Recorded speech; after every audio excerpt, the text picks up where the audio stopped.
hilang di dalam sungai dan masuk dalam kerajaan istana di bawah sungai. Mungkin sebagian dari kalian sulit buat percaya, tapi ini memang kisah nyata yang pernah aku alami waktu kecil dulu.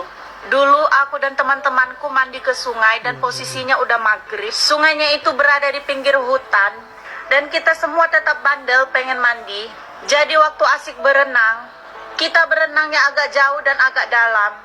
Pas asik berenang, aku nggak tahu kenapa tiba-tiba aja saat aku menyelam, aku nggak bisa keluar lagi dari sungai. Tapi anehnya aku masih bisa bernapas di dalam sungai dan nggak merasakan sesak sama sekali. Sampai aku mencari cara untuk keluar, tapi nggak bisa, aku malah menyelam semakin dalam. Posisinya saat itu aku benar-benar nyari teman aku, tapi aku nggak lihat sama sekali. Bahkan kepala aku nggak bisa keluar dari air.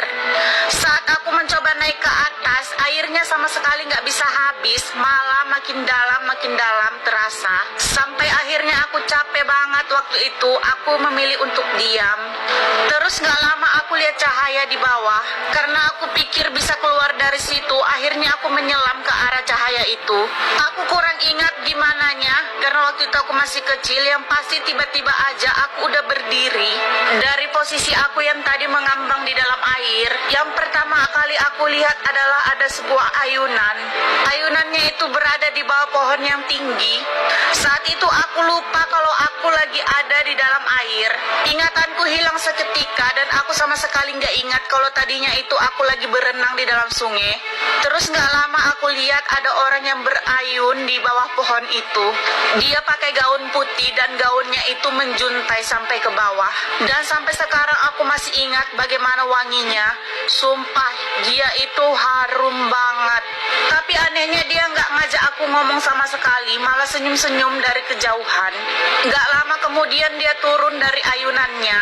Dan pas dia turun langsung kelihatan ada rumah di belakangnya. Dan bener aja rumahnya itu indah banget kayak kerajaan istana gitu. Tapi aku nggak ingat sama sekali bentukannya gimana. Pas dia mau masuk, dia malah melambaikan tangannya ke aku seolah-olah dia itu ngajak aku masuk ke dalam istananya itu. Nggak pikir panjang, aku malah ngikutin dia masuk ke dalam. Tapi di dalam itu mata aku silau banget dan aku malah mengantuk saat itu juga. Pas aku ngantuk, dia malah ngarahin aku buat tidur ke dalam kamar. Pas masuk ke dalam kamar, aku heran karena nggak ada tempat tidur di dalam. Adanya cuma karpet dan nggak ada bantal sama sekali. Tapi karena aku ngantuk banget, akhirnya aku tertidur. Pas lagi enak-enaknya tidur, tiba-tiba aja aku dengar suara berisik banget.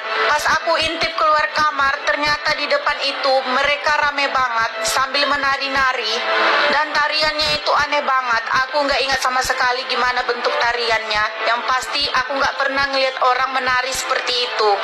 Terus nggak lama ada yang lihat aku ngintip dari kamar. Terus langsung nunjuk ke arah aku dan semua mereka malah menjerit dan marah. Tiba-tiba aja ada yang narik badanku masuk ke dalam kamar dan langsung menutup pintu kamarnya. Wujudnya seperti seorang ibu-ibu, rambutnya itu udah putih banget.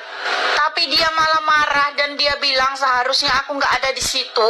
Dia bilang udah lihat aku 4 hari tertidur. Dia nunggu aku bangun supaya dia bisa bantu aku keluar. Tapi selama 4 hari itu dia bilang aku nggak bisa dibangunin sama sekali. Terus dia tutup mata aku pakai kain dan dia bawa aku berjalan. Pas aku buka tutup matanya, aku udah berada di bawah pohon yang ada ayunannya tadi. Lalu dia nunjuk ke arah cahaya. Dia suruh aku berjalan ke arah situ biar aku bisa keluar. Dan pas aku jalan ke arah situ dan benar aja, aku langsung berada di dalam sungai. Dan pas aku keluar, ternyata teman-teman aku udah nunggu di depan dan bilang aku udah hilang selama 1 jam. Pernah.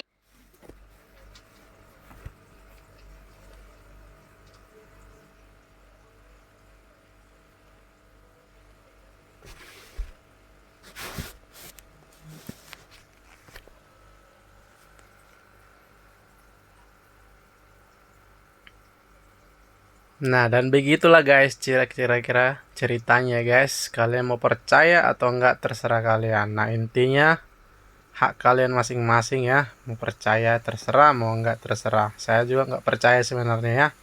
Yang penting adalah cerita kita dulu memasak ini ya guys ya. Yang penting kalian menonton dengan enjoy. Nah, cara masak ikan mas ini cukup gampang ya guys ya. Cuman kalian tonton aja, cuman lihat tonton. Nah, silahkan disimak gimana cara masaknya. Yang mau praktekkan di rumah silahkanlah kalian praktekkan. Nah, masaknya ini cukup gampang guys ya. Sama kayak masak arsik di rumah ya, kayak biasa kita berpesta atau enggak ada acara di rumah. Tinggal kalian beli bumbunya, kau cari bumbunya, kalau enggak ada di ladang kau curi dari tetangga ya. Kau potong-potong lah semuanya di situ bumbu-bumbunya ya, kau potong ya. Kau buat kecil-kecil ya, ikannya kau kasih asam, kau kasih garam biar enggak amis. Lalu kau masaklah di situ. Kayak mana cara mau masak terserah lah. Mau masak juga nanti ikannya terserah. Yang penting kau praktekkan lah supaya bisa kau masak kayak gini. Ini makannya enak banget guys ya. Selamat mencoba lah pokoknya.